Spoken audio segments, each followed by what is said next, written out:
دنیا کہاں کہاں مگن تھی، نوجوان کتنی گمراہی کے اندر مبتلا تھے، ہم اپنی اصل تک کو بھول چکے تھے، ممبر اور محراب سے یہ صدائیں باندھ ہو چکی تھیں، حق کی بات کرنے والا کوئی نہ رہا تھا۔ اللہ نے ایک مرد مجاہد خادم حسین رضوی کی صورت میں پیش کر دیا، جس کے پاس کوئی قرآن پڑھتا تو وہ قرآن پڑھا دیتا تھا، جس کے پاس اگر کوئی بیٹھ کر قرآن سمجھتا تھا تو وہ قرآن سمجھا دیتا تھا، اگر جس کے پاس بیٹھ کر کوئی حدیث پڑھتا تھا تو حدیث پڑھا دیتا تھا۔ اللہ کی عزت کی قسم، ایسے بندے، ایسی شخصیات صدیوں بعد ہوا کرتی جو اللہ نے سنیوں کو دی۔ اللہ کرے جس نے قدر کی اس کے مقدر ہی چمک گئے، اور جنہوں نے قدر نہ کی آج وہ ہاتھ ملتے رہ گئے، ہائے کیا کتنا بڑا شخص ہم نے گوا دیا۔ 40 سال جس نے قرآن و حدیث پڑھایا ہو۔ آج استادوں کا کردار یہ ہے کہ بچے استادوں کے پاس پڑھ کے بھی نہ قرآن کو ہاتھ لگاتے ہیں، نہ نماز پڑھتے ہیں، نہ دین سے متنفر ہوتے ہیں۔ یہ سارے بچے مدارس کے اندر پڑھنے والے تقریباً یہی رولا ہے۔ جو بچے انہوں نے پڑھائے 40 سال میں، انہوں نے جن جن بچوں کو پڑھایا، ہم جس علاقے میں گئے، کسی کے پاس مسجد ہے، کسی کے پاس مدرسہ ہے، کسی کے پاس جو ہے نا اسی طرح وہ پڑھا رہے ہیں۔ جس علاقے میں گئے، جی حضرت صاحب کے، ہم جناب بابا رضوی صاحب کے شاگرد ہیں، ہم شاگرد ہیں۔ جب آپ نے تحریک اٹھائی نا، لوگ سمجھتے یہ غالباً کچھ سالوں سے معاملہ ہے، یہ کچھ سالوں سے نہیں، یہ آپ نے بیج بونا شروع کیا تھا، بیج بونا شروع کیا، ایک ایک سے بیج بویا، بچے پڑھائے، مشن رکھا، یہ بچے پڑھا نہیں رہا، مجاہد بنا رہا ہو، دین کے سچے سپاہی بنا رہا ہو، وہی بچے تقویٰ دار ہیں۔ دو دنیا ساری کو یہ پیغام ہے، سب نے بچے پڑھائے، اللہ قبول کرے ساروں کے پڑھائے، لیکن جو انہوں نے بچے پڑھائے وہ سارے مجاہد نکلے، وہ صرف مسجدوں میں رہ کر۔ کیوں؟ جب انہوں نے اعلان جو ہے نا ان کے خلاف، حنود و جہود، کفار، مشرکین، بے دین اور قادیانیوں کے خلاف اعلان جنگ کیا نا، تو ہر ممبر و محراب سے جہاں ان کا شاگرد بیٹھا تھا اس نے لبیک کا نعرہ لگایا۔ یہ ذہن بنایا تھا بچوں کا پہلے سے، بیٹا کافر ہم پہ چڑھ گیا ہے، بے دین ہم پہ چڑھ گئے، حنود و جہود ہم پہ چڑھ گئے۔ ان کا رات دن صبح و شام کا یہی تھا، وتیرہ یہی تھا کہ وہ دیتے آئے، خوراک دیتے آئے، ضرورت پڑی قرآن کی صورت میں تو قرآن پڑھا کر خوراک دی، ضرورت پڑی قرآن سمجھانے کی صورت میں قرآن سمجھا کر خوراک دی، ضرورت پڑی ختم نبوت پر جب حملہ کر لیا تو اب لوگ تو یہی تھے کہ بانسریاں نکال کر جو ہے نا، یہ جو ہے ٹر کر کے موٹر سائیکل چلانے والے لڑکے تھے، وہی لڑکے جوان ہم نے دیکھے ہیں حضور کے نام پہ جان کٹانے کو آ گئے تھے ہر موقع پر۔ کہاں سے دیکھو کتنی ناپاک اور کتنی جھوٹی سیاست ہے، اس جھوٹی سیاست میں کہیں کیا کیا کرپشن نہیں کیا انہوں نے۔ پیچھے سے لے لے جس جو اٹھاتا ہے، جی ہم نے نا روٹی کپڑا اور مکان کے لیے یہ کام کیا ہے، بندے بھی ووٹ دے رہے ہیں، جی مکان مل جائے گا، مہنگائی کم ہو جائے گی، کپڑے مل جائیں گے اور پاکستان ترقی کر جائے گا، یہ سیاست کر رہے تھے۔ ایسے سیاست کے نہیں، بھٹو کا نعرہ کیا تھا؟ روٹی کپڑا مکان پہ تھا کہ نہیں؟ روٹی کپڑا مکان کی سیاست ساری زندگی۔ جی ناپاک ہوتی ہے سیاست، ناپاک، سیاست ناپاک نہیں تھی، ان ناپاکوں نے سیاست کو ناپاک کیا تھا، ان بے دینوں نے سیاست کو ناپاک کیا تھا، ان کے اپنے ایک مشن نے سیاست کو ناپاک کیا تھا۔ سیاست تو انبیاء کا پیشہ تھا، شعبہ تھا، اللہ نے ان کو عطا کیا تھا۔ بنی اسرائیل کے انبیاء سیاست کرتے آئے، لیکن اس کے باوجود بادشاہ نہیں رہے۔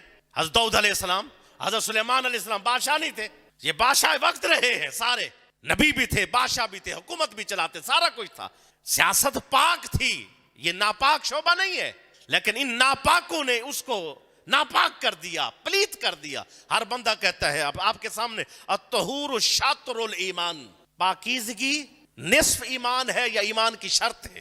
ایمان کی شرط ہے، لازم جز ہے ایمان کا پاکیزگی۔ پاکیزگی کیا ہے؟ گھر صاف کرو، جسم پاک کرو، کپڑے پاک کرو، یہ بھی پاکیزگی ہے، اندر بھی پاک کرو، یہ ایک جز نہیں ہے۔ جی کپڑا دھو دو تو پاک ہو گئے، اس کے بعد جگہ دھو دو پاک ہو گئی، گھر دھو دو پاک ہو گیا، پردے دھو دو صاف ہو گئے، گلی پہ جھاڑو لگا دو صاف ہو گیا، یہ ساری چیزیں تھیں، یہ صاف کرنے کی چیزیں، لیکن یہ ایک ظاہری صفائی ہے، ایک اندر کی صفائی ہے۔ اگر وہ آئی سیاست کے اندر آئے، کیسا پاک کیا، نعرہ کیا تھا؟ کچھ نہیں چاہیے، سرکار دو عالم